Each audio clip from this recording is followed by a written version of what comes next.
Welcome to the Derek Loudermilk Show. This is a very special episode. This is our 400th anniversary episode. That's 400 episodes of the show. And it coincides with the completion of my quest to do 100 metaphysical experiences, spiritual, metaphysical, and healing techniques from around the world. And I'm going to tell you a little bit about what I've learned from doing both this quest and 400 episodes. Amazing. 10th anniversary, also 10 years we've been podcasting. It's just me. And at the time I thought I was late to the game. I thought everyone was already podcasting and I was just going to try to start a show, even though it was pretty much I had missed the boat already. And now here we are 10 years later, and even more people are podcasting. So it turns out I was actually one of the early ones, even though I thought I was late.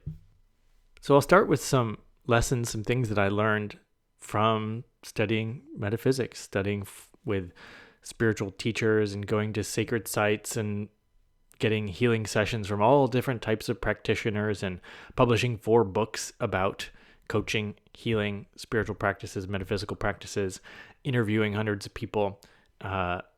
This has been a global, international, interdimensional process to do this quest. And so I completed my quest in July of 2023. I went to get my Kriya Yoga initiation. And that's, if you've ever read Autobiography of a Yogi, that's Paramahansa Yogananda's technique that he learned from the master Babaji. There's a lineage, and you have to be initiated in person physically by someone that can transmit it to you. And that was the finale of my quest. Since then, I've done a few more. I'll probably, who knows how many different of these techniques I'll try. I'm going to slow down a little bit probably and deepen my work in some of the specific ones that I've tried. But you can go back and listen to about 2 years ago.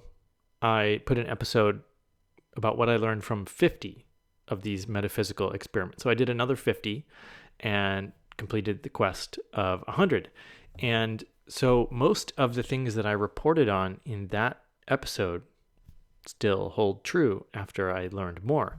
But one thing I think is interesting is the nature of this episode itself, that we have, the podcast has been around for 10 years, that we've done 400 episodes, that I did 100 metaphysical experiments.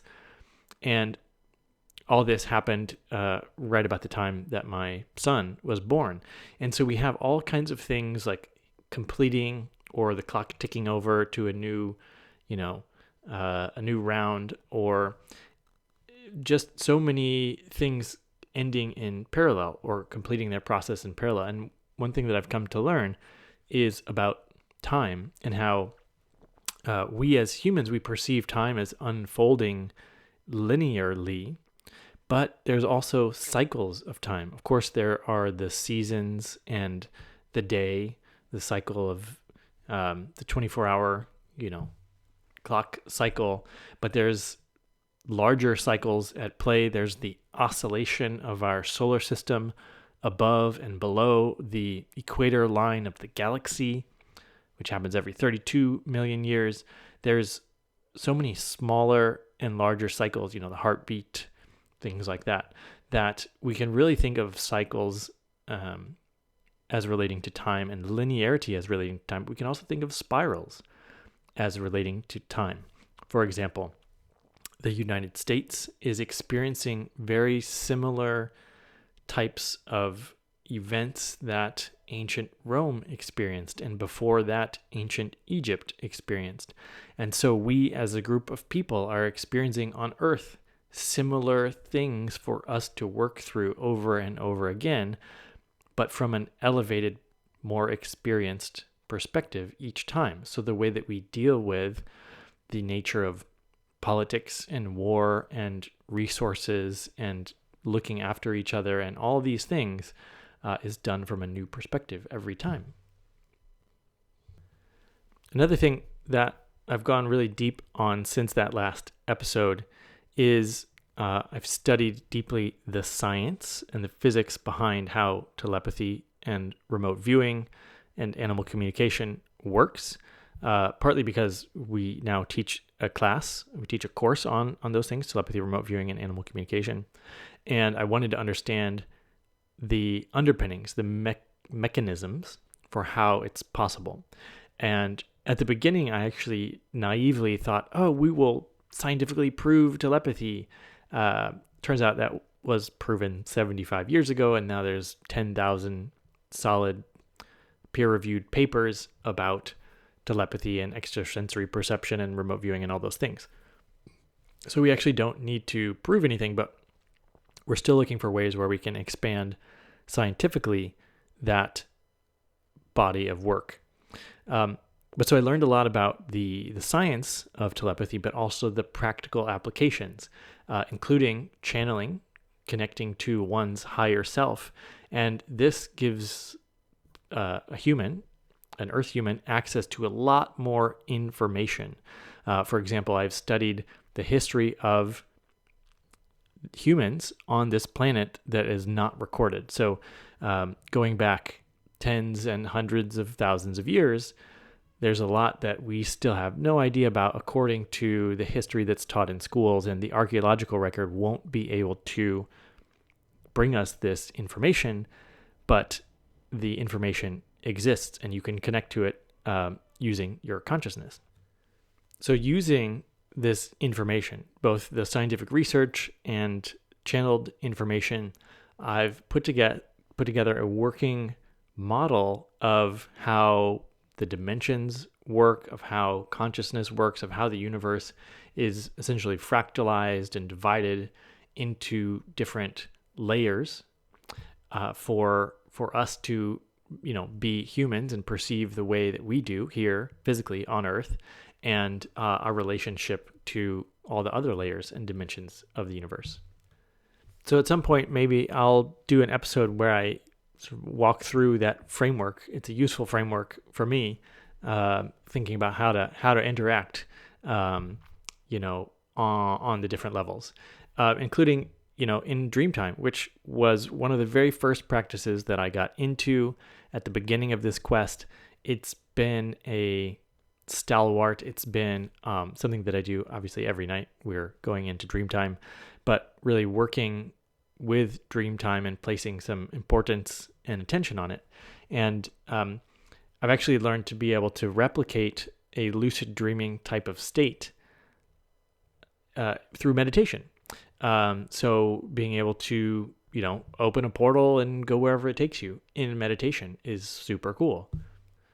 One thing that I've recently been playing with again in meditation is going back and viewing many of my other or previous lifetimes, alternate lifetimes, and seeing the lessons from those lifetimes and seeing how well they fit together and seamlessly integrate with what I'm experiencing and learning and doing in this lifetime.